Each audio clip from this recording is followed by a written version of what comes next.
Hello and welcome to Market in a Minute, December the 1st, 2025. A good few days for the KSE-100 as the index advances into the 170,000 resistance zone, with strong momentum and better volume this time around. But, and there's always a but these days, but the move still lacks the trend strength needed for a convincing push through the ceiling.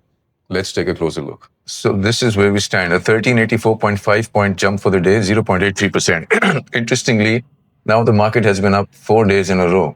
It is no doubt making a run for these highs. This one on October the 21st, which served as resistance today, and after it, the all-time high on October the 3rd. Other than that, the moving prices above all important moving averages as it has been these past few days, confirming a bullish structure with accelerating short-term momentum.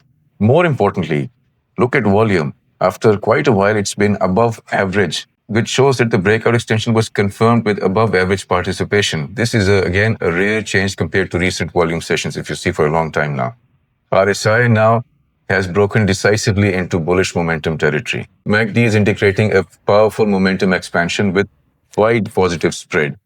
This happens when bulls are taking charge. However, the caveat is that there is no trend strength over here. ADX is just 13.68. Whatever trend is now playing out is not yet confirmed, not yet recognized by the price movement, despite the strength in momentum. So the coming few days will tell a lot. All in all, a verdict for the day would be that a strong continuation day with momentum and volume finally aligned. This has happened after quite a while. But trend strength has not confirmed the price and is now pressing into major resistance at around 170,000.